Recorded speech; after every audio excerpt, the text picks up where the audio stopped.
introduce you into this very compact presentation on sense hacking. I'm really happy to see you, and I'm even happier to be able to smell you. I think we are all tired of Zoom meetings and everything that happens online. So it's good to be back. And as always, I would like to thank the invisible force behind this event, namely the translating and interpreting team, who is doing a great job behind the scenes, allowing us to take part in all the events that happen here at Excellence. My presentation is quite brief. We have less than 30 minutes, and I would like to present cases from the past 2 years. This is really important that all the projects, the developments are pretty recent. And we say that the last 24 months have been very, very hard on us. We were all worried for our future, also the future of perfumery and everything that happens around scent, because we were concerned with the challenge of transforming what we can smell into the realm of the digital world. It seems that it's easier than we thought. It's even more doable. We have seen a lot of projects, a lot of developments, and a lot of innovations in the past 2 years. So I called it the great shift of 2020, 2022. These are the 2 years where we saw more innovations, more projects around the sense of smell than we did in the almost a decade before. I'm happy to see the uptake on sensory projects around the world. I divided all the projects I would like to present into 4 categories. The first one is health. For those who like to know what's going to happen, those 4 categories will be presented with 5 cases each. And also at the end of the presentation, there is a full list of links. This presentation will be uploaded on the website of Excellence, so you can come back to it, you can watch the speech again, and if you prefer to do it in your own time, all the links are active, so you can click and you can read more. Of course, I'm not able to give you all the details, just the highlights. If anything interests you, you can always go back and read a little bit more. Plus a friendly disclaimer, all the graphics that you will see belong to the respective authors. You can find the sources of the graphics also in the links included at the end. And now I can start with the first category, which is health. It's really interesting to see that we see many disciplinary projects around the world, and Smellody, it's the first project I would like to mention. It's a very challenging thing because they combined teams from 3 world universities. One of them is based in Germany, the other one is Finnish, and the third one is from Israel. We have a couple of teams that focus on various challenges in human olfaction, and I would like to mention the first one that grabbed my attention, namely Smellody. It focuses on empowering people's olfactory knowledge, in giving people the necessary vocabulary to be able to describe what they can smell, and also communicate with other people who are not specialists, who are not hobbyists, who were never educated when it comes to olfaction, and they want us to be more mindful when it comes to changes in the body odor of the people we live with, people we work with, and also our own.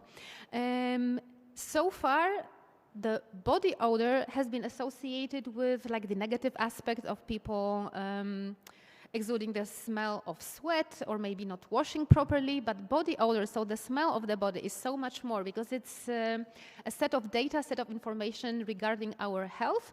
Smellody aims at creating a device that will be available for anyone, that could be purchased and used at home to measure subtle changes in the smell of our bodies, of our sweat, but also the breath, because it seems that, and I will show you some more examples later on, various diseases emit specific volatile compounds that can be an early warning signal when it comes to diagnosing complex diseases like neurodegenerative diseases, for example, Parkinson's.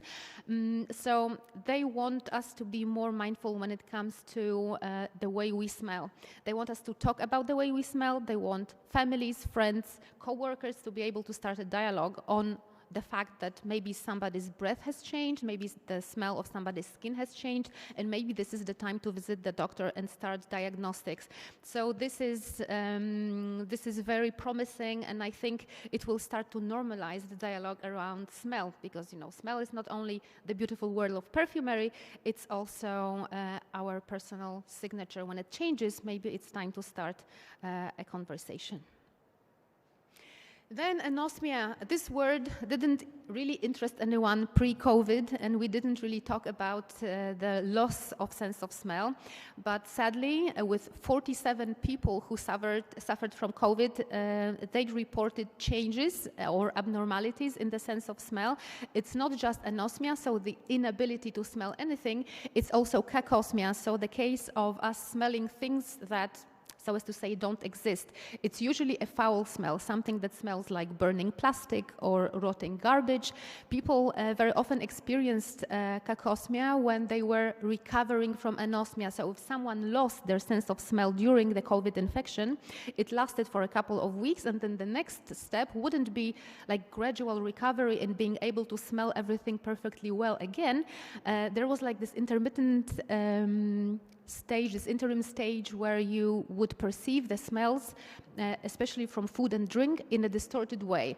So scientists started asking questions. Why do we smell things we eat and drink every day, such as coffee, chocolate, eggs, meat, even toothpaste, in a very unpleasant way? As I said, something burning, something chemical, or rotting garbage.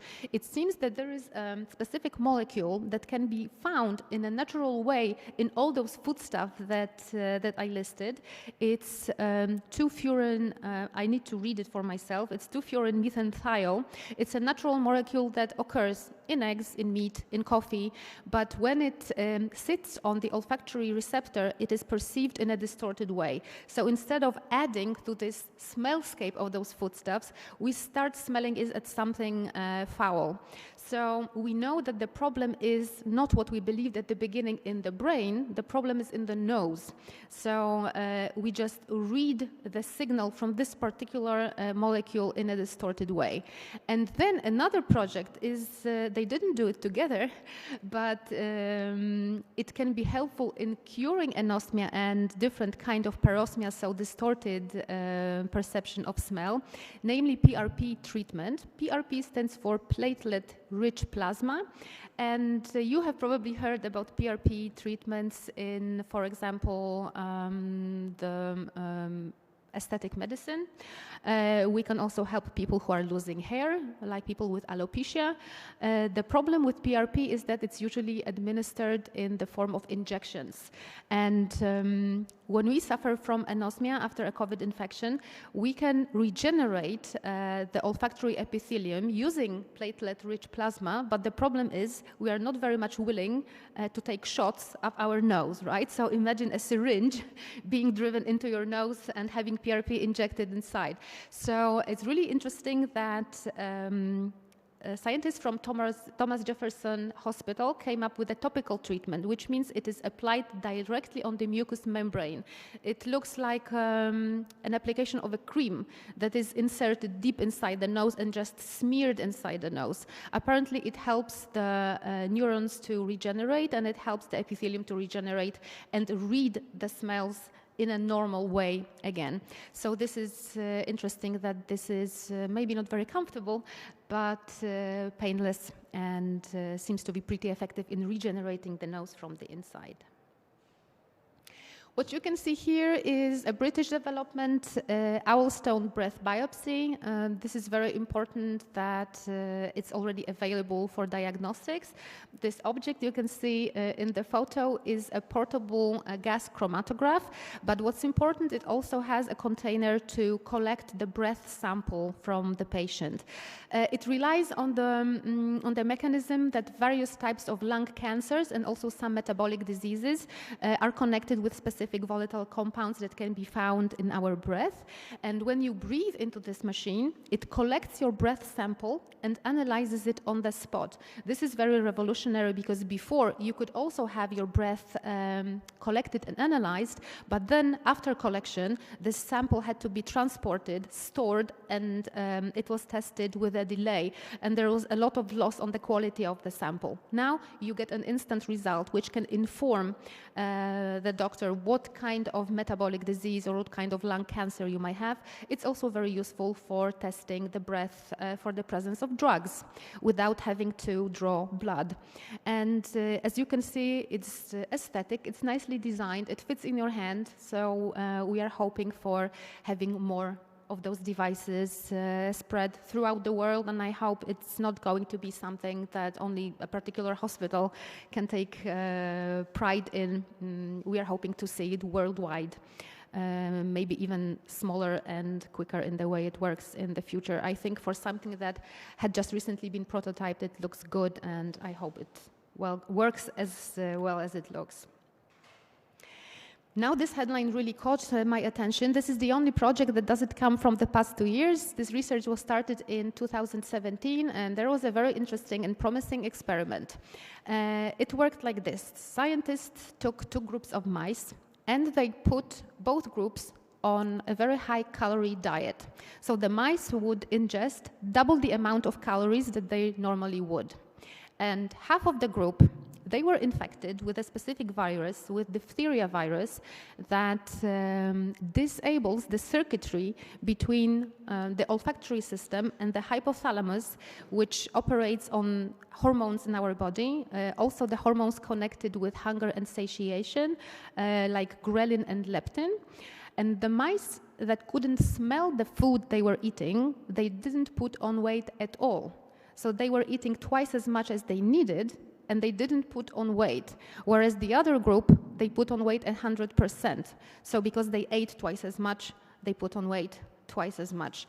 Scientists are looking for a drug that will be the first step for people with morbid obesity, the first step before bariatric surgery, because so far people who need bariatric surgery, they need to lose weight on their own. So they need to follow a very strict diet, of course, with physical exercise, and this stays too. But the thing is, if we not permanently, but just temporarily impair the circuitry that transmits the signals from the nose when we eat, we are able to lose much more weight in a shorter period of time and then get prepared for the surgery sooner, which very often is a life-saving surgery. So this is something very hopeful, and right now, this treatment is in the stage of trials where you have a nasal spray that you spray into your nose, just like the nose spray you use when you have a cold.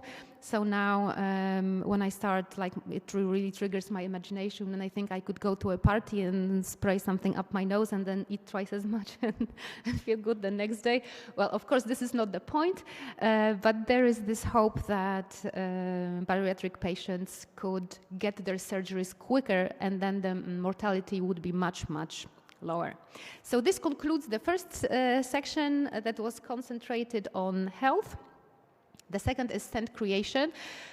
You know that when COVID started, we were all concerned about the world of perfumery, and it concerned everyone: educators, producers, scent creators, marketing people. We were all worried how we can transform what we smell into the realm of the digital. And as we can see, humanity has not disappointed. There are many developments and many interesting projects. So let me start with something you've probably heard a couple of times. It's artificial intelligence and its role in creating scents.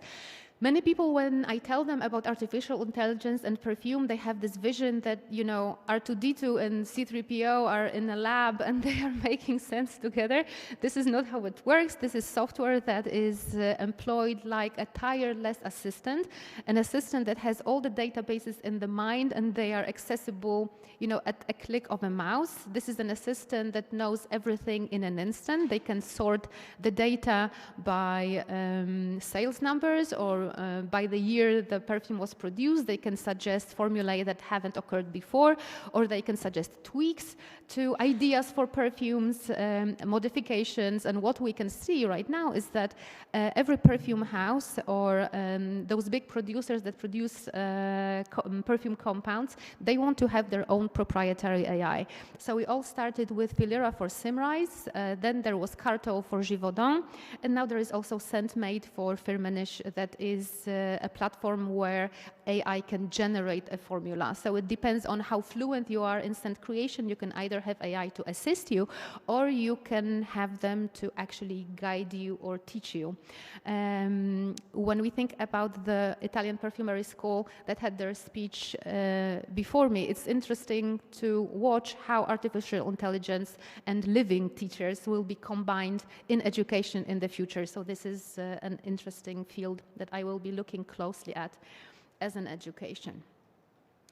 So this very simple graphic you can see comes from the Technical University of Tokyo, from a team led by Professor Takamoto. They did a very, very complicated project, and they did a very good job with it. What they did was they analyzed 185 essential oils, and they came up with this conclusion that many of the oils can be recreated by using only 20 building blocks, so as to say, and the amount of each particular building block and the combination of them gives you this illusion that you can smell something that is chemically much more complicated than just those couple of elements. And the display you can see looks like this. You have this horizontal thing is an ultrasound plate, and you choose the thing you want to smell, for example, carrot seed oil or lemon or rose, and then a couple of compounds are released from tiny, you can see this part ejection of tiny droplets. So there is a container that ejects a tiny droplet, a couple of drops fall on the plate, it starts vibrating, the scent is released in the air, and then a little fan blows a puff of air into your nose. So having only 20 different components, we can create this impression that we have many, many compounds to smell. It's like having a huge organ of essential oils with only 20 building blocks. And they are hoping to bring this experience into marketing, into advertising, into cinema, but also virtual traveling. And I guess virtual traveling is something that has a huge future. We don't know how many pandemics are still ahead of us. So very often we try to think, is it possible to travel safely without leaving the house, but also experience the places we want to see with all the senses, not just the eyes. As I said, at the end of the presentation, there will be a link. You can click it, and there is the whole process explained, and you can have a look at the details. So Tokyo Tech olfactory display to build scents from just 20 components. When you think about trends, very often at the end of a year, I'm asked by the press, by the media, what kind of trends we can expect. And so far, when we say trends, we think about raw materials or about accords. So consumers were curious what kind of perfumes we can expect. Is it going to be skin scents, or is it going to be something with larger projection? Are we going more into EDPs or EDTs? Is it the amber family, or is it the floral family? But this year, there was something new. We didn't start thinking about the notes we should expect in the next couple of months. It was about the attitude and about the philosophy of creating fragrance. And a very new trend is so-called functional fragrance. Functional fragrance is an idea that a perfume can not only make you smell good for yourself and for other people, but it can make you feel good. So we are now creating formulae that will concentrate on the impact it has on our mood. So we will have fragrances that will slow you down, help you unwind, relax, will help you fall asleep, or on the contrary, will give you a shot of energy, will make you more alert, will allow you to concentrate during your working day. There is also so-called forest bathing, so like going into the nature, into the forest without leaving the house. Especially if you add some graphics to it, you can create like a super surround experience where you can smell the forest. And it's not just, the smell of a pine essential oil, it is the smell of all the components you can see when you are in a forest. Just on a side note, from me, I would like to encourage you to create little olfactory signature for your families. It's a very old, it's an ancient Egyptian tradition where people would make blends of essential oils to smear on people that would come to visit. And then when you left the house, you would smell of the house that invited you. You would smell of the people that hosted you and you spent a nice time with. So it's a nice idea. You can also do it with your kids or with your family and friends to create a private blend that you can later on just apply on the person you're spending time with, and it will be your common olfactory memory. Speaking of trends, a very interesting trend, DIY. People wanted to make their own perfumes, like people have always wanted to make their own perfumes, but the problem was the legal matters. You know that if you produce if you prepare a mix of chemical compounds, you need to have a material safety data sheet for it before you start selling. So it's not very responsible to allow people, just to grab components and start mixing and then spray themselves with it. We know that this is not how this industry works. So a Swiss brand, Perfume, that is actually present during the fair, what they did was they took it from the safe side. So they already have a fragrance with all the components listed on the label, and before you could theoretically get hold of the components and blend them together, but now the brand took one step further and you can actually buy the components in separate bottles, and you can be the perfumer yourself, knowing that the final composition will be safe because it has been tested before. I talked to Andy a couple of minutes before my presentation, and he said that he also has like a mini perfumer's organ with natural oils, so you can with a manual, so you can start blending, but also not forgetting about the necessary precautions when you mix chemicals together, because this is what perfumery actually is. So DIY is not just layering, it's not just putting things together. This year it's very much about safety and about making people sure that whatever they apply on their skin has already been tested, it's been pre-tested, and you can feel safe wearing it. It's a big trend, and I think DIY will be getting bigger and bigger because people want to get creative. And I think the times where you had to learn for 15 years to become a perfumer, or you should have like a chemical background before, with many perfumery schools, like this time span is becoming slower and smaller, and even younger people can start their education very early on. And finally, in scent creation, the last thing I would like to mention is Perfume as NFT. NFT stands for non-fungible token, which is created on the blockchain. It's a unique set of data that acts like a certificate of authenticity. And this Perfume NFT, it was the first perfume created as NFT by Look Labs. It's an agency based in Berlin. They created a couple of bottles of a real scent that was analyzed using near-infrared technology. And then the infrared spectrum was translated into a graphic image that was later auctioned. If I remember correctly, the price was around 15 Ethereum, which equals around $26,000. So it was quite successful. In this case, we had both the physical fragrance plus the non-fungible token with them. But I think the future of perfumery and also about the wine business will be creating purely digital non-fungible tokens for fragrance. So you will be able to have a digital image of a fragrance without ever being able to smell it. Right now it sounds quite abstract, but I think when we meet next year, in 2 years' time, you will tell me, yeah, I have my own. Maybe you will even have your own created. So when we think about the way of presenting scent, we are used to putting them on our bodies, but I think people will start collecting non-fungible tokens as fragrance just for the flex, just for being able to brag that you have one. All right, now the third category. Let me check my time. Okay, I need to speed up a little bit. Art and design. Museums seem like the perfect arena for exhibiting scents, and very often the problem is that when they are state-funded, they are underfunded, so they can't afford scents being made with good quality. But this is a very interesting project worth mentioning that was created by IFF and the museum in the city of Ulm. The project is called Follow Your Nose, and I hope you can see it. The man in the portrait is holding a pomander in his hands. It's a little ball, hollow ball. It looks like a little cage with a piece of amber and spices put inside. So there is a digital display next to the painting that you can click, and there is a dispenser with the scent that can be smelled inside it. So it's like you can feel like you are standing next to the person.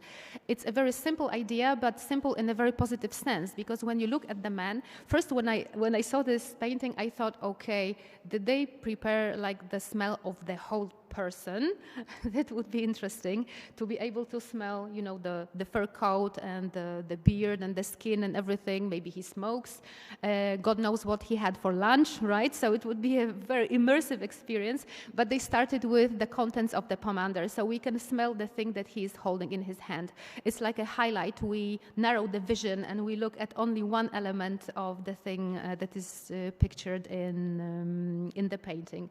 And they are working with an organization called Olorama. They strive to preserve national heritage also in terms of sensory memories. So they extract scents from text and images and then prepare it in real life for the audience to be able to smell it. They are working towards preserving the olfactory and sensory heritage of countries.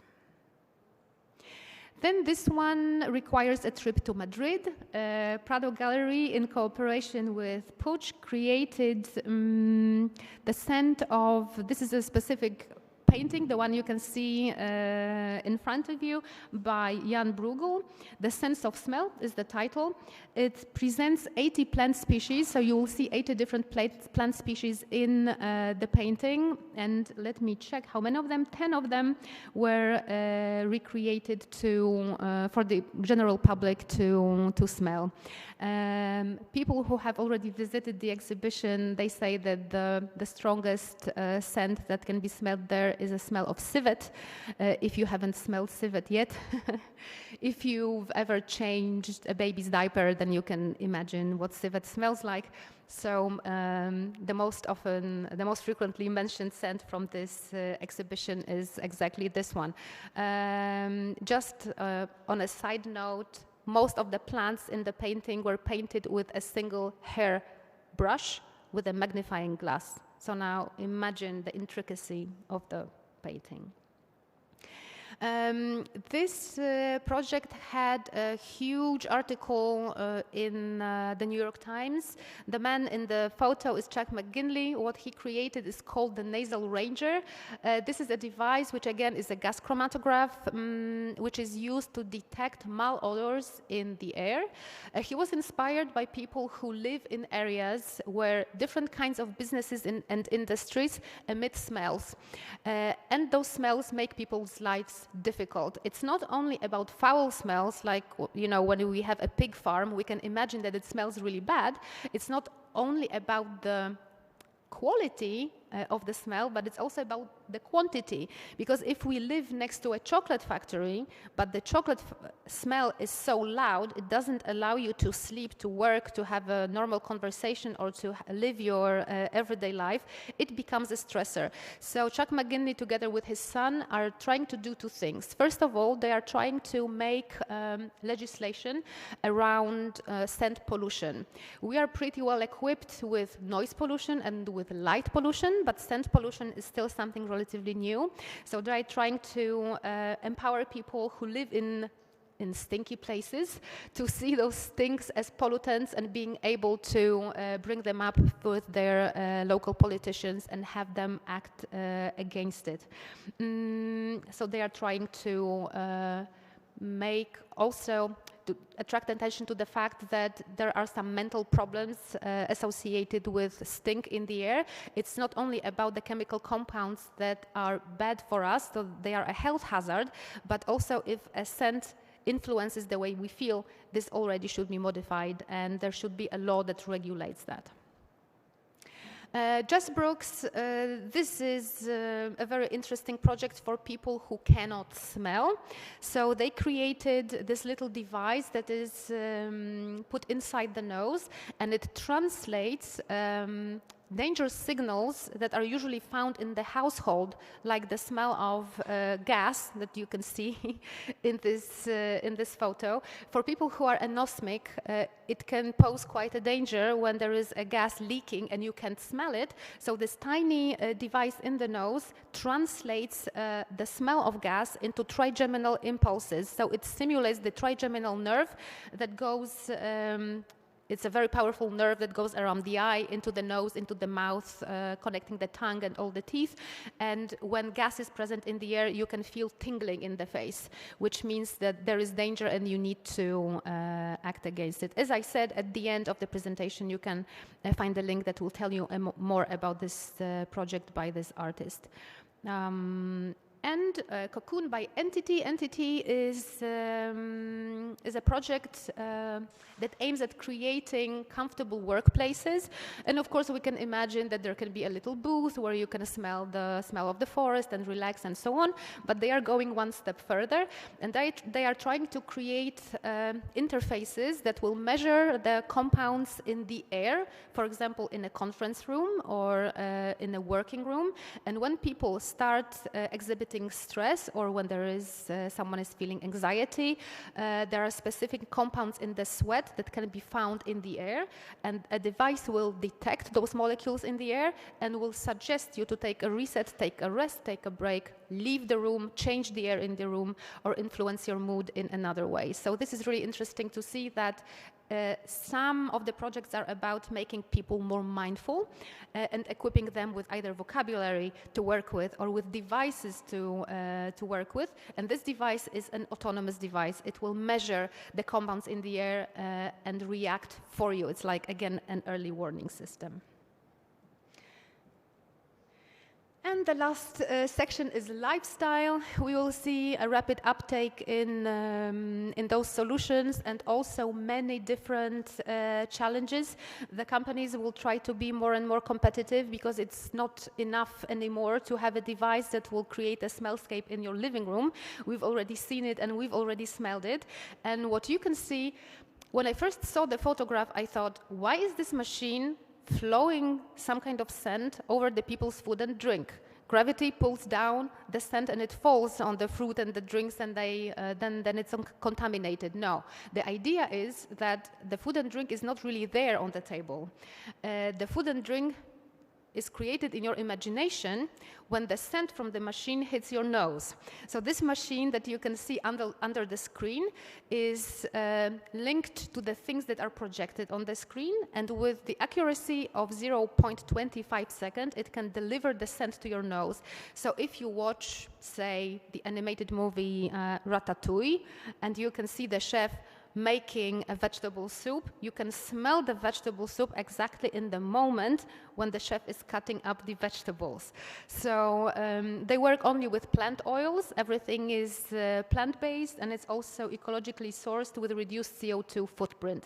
So Biomedia by Hypnos, again, you will find more information in the link.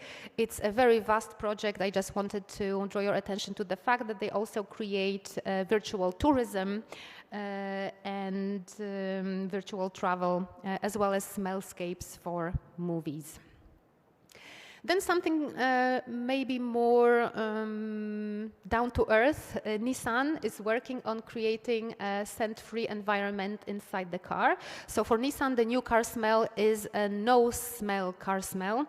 They are trying to select materials that will be used to make the interior of the car and the way it reacts with humidity and temperature in such a way that it is completely scent-free, and that no matter how hot it is inside the car, no matter how long you sit in in the seat, the car inside doesn't have a smell, so that it doesn't impact the way you drive, it doesn't impact the way you focus and the way you think. So the new car smell, a completely different vision. We are trying to erase the new car smell instead of putting it inside. Olorama is a device that is the only voice-activated device, so you can choose when you smell something. And I think this is a nice innovation, because usually those machines that are used with, say, gaming or movies, they serve you the smells whether you want them or not. And in the case of Olorama, you can tell the machine to give you the smell. So if you are playing a game and you are in the forest and you want to smell the mushrooms that you see, you just say, I want to smell the mushroom. And then the smell of the mushroom comes into your nose and nothing else is released until you activate another command. So this is taking care of needs of maybe smaller niche of customers, but still this is empowerment to the user, so we are not overwhelmed with scents and we can keep our homes cleaner. OVR works with high-risk industries, making people aware of smells that are connected with dangers to health. And they also create solutions for people who practice yoga, mindfulness, breathing techniques, preparing scents and smellscapes to accompany those stress-diminishing exercises. There are many other projects within OVR. What I really wanted to point out is that they aim at creating wearables, so something that is relatively small, compact, and aesthetically looking, that we can have on us, with us, and use it whenever necessary. So you don't need a special location or a special room to go to. You can just do it on the go in the elevator or wherever you are. And OW Smell Digital is a crowd-funded project. They collected a lot of money for a project they call Scent Delivery. So they think of the world as a world where sometimes we want to smell something, but we can't. Like, we can see something through the window, but we can smell it. Or we can see someone on screen, but we cannot smell them. They are trying to come up with solutions, because this is still in trial phase. They are trying to come up with solutions that will allow us to have like a full experience of whatever we see in the digital world. So as I said at the beginning, we are all tired with Zoom meetings because we also couldn't smell each other. With this project, there is hope that we will be able to smell our family members, for example, when we meet on Zoom for a distant Christmas meeting. When it comes to challenges, and it's the last thing I would like to mention, this is one of my favorite subjects, namely the removability of scent. Not everyone wants to experience scents. People have different sensitivities. People who suffer from migraines, people who have sensory integration deficits, people who are on the autism spectrum, people who have had medical procedures and they are hypersensitive to smell. They need scent-free services. They need scent-free spaces. They need scent-free shopping experiences. So I hope we will see more solutions, more options for people who love smelling, but they can't smell because smelling makes them feel bad. And this is a challenge that I hope the industry will address as well, how to remove smells and how to provide spaces where we can take a rest from smells, no matter how beautiful they are. Thank you so much for spending your time with me. And as I said, you can go back to the links whenever you feel necessary when Excellence uploads it on their website. Thank you.